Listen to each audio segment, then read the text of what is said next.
الله وبركاته. الحمد لله رب العالمين والصلاة والسلام على سيد المرسلين وعلى آله وصحبه أجمعين. أما بعد، قال النبي صلى الله عليه وسلم: إنما العلماء ورثة الأنبياء، أو كما قال عليه الصلاة والسلام.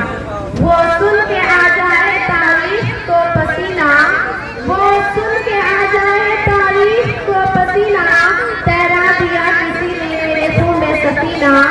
بھارت کے شیر کتنے میرے خون میں نہائے، بھارت کے شیر کتنے میرے خون میں نہائے، ٹوٹا میرے لہو میں کتنا بہا بھولنا. کچھ لوگ میرے خون سے ہولی منا رہے تھے، کچھ لوگ میرے خون سے ہولی منا رہے تھے، کچھ لوگ بن رہے تھے میرے خون سے آگ گنا. سکرا میں جا کے چھلکا میرے لہو کا ساغر، سکرا میں جا کے چھلکا میرے لہو کا ساغر، انصاف مانگنے کی ایسی صدا کرنا. حضرات گرامی قدر اور قادرین اجلاس، مختلف تہذیبوں کا میرا ہمارا یہ ہندوستان جنت نما ہے، جس کی گود میں گنگا جمنا کی روانی ہے، کوسی اور ستس کی دیوانی ہے، لال قلعہ اور جامع مسجد کی مضبوطی و پاکیزگی ہے، تاج محل کی خوبصورتی ہے، اونچے اونچے پہاڑ ہیں، منموہن جھیل اور آبشار ہیں، مختلف مذہب و ملت دین و دھرم کے ماننے والے ہیں. کوئی ایک خدا پرمیشور کی عبادت کرتا ہے تو کوئی سینکڑوں دیوی دیوتاؤں کے آگے سر جھکاتا ہے، کوئی پتھروں کو پوجتا ہے تو کوئی درختوں کے آگے اپنا سر تسلیم خم کرتا ہے، کوئی گاؤں ماتا کہہ کر اس کو بھگوان کا درجہ دیتا ہے تو کوئی فوٹو اور تصویر کے سامنے اپنے خطے کو شانتی پہنچاتا ہے.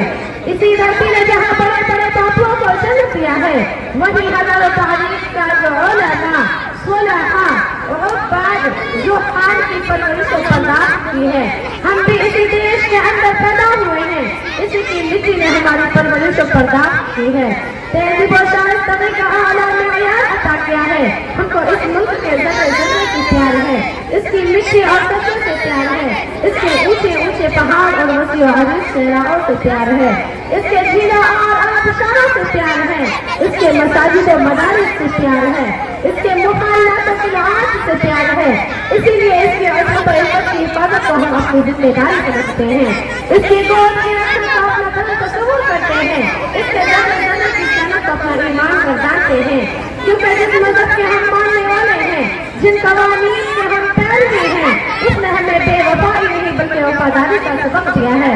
اس نے ہمیں احسان فراموشی نہیں بلکہ احسان تلاشی کا سبق دیا ہے. اس نے ہمیں بزدلی نہیں بلکہ حوصلہ دیا ہے. اس نے ہمیں لومڑی کی عیاری نہیں بلکہ شیر کا دل عطا کیا ہے. اس نے ہمیں تلوار کے سائے میں جینا سکھایا ہے.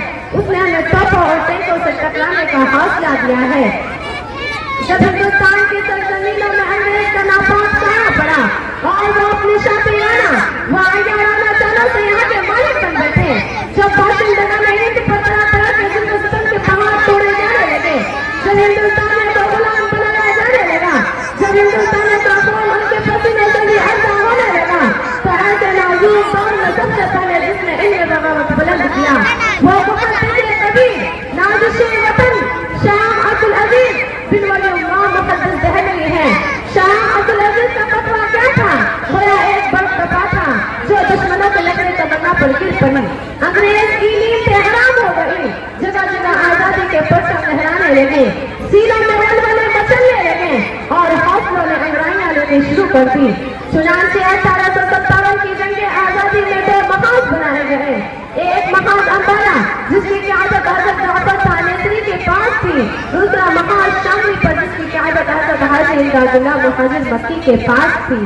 اس جنگ میں بڑے بڑے علماء طلباء شہید ہوئے، اسی جنگ میں مولانا نانوتوی زخمی ہوئے، اسی جنگ میں حافظ جعفر شہید ہوئے.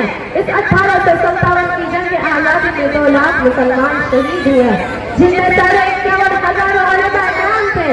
صرف دہلی کے اندر 500 علماء کو پھانسی کے پھندے پر لٹکایا گیا. 1861 میں 3 لاکھ قرآن کریم کے نسخے کو بدبخت انگریزوں نے جلا ڈالا. اسی کے بعد اسے علماء اکرام کو ختم کرنے کا فیصلہ کر لیا. کھلونا سمجھ کر نہ برباد کرنا، کھلونا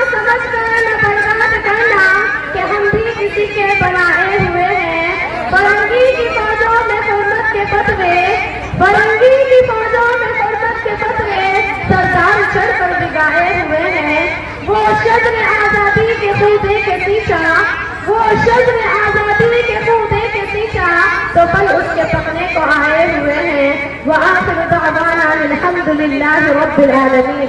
السلام علیکم ورحمۃ اللہ وبرکاتہ۔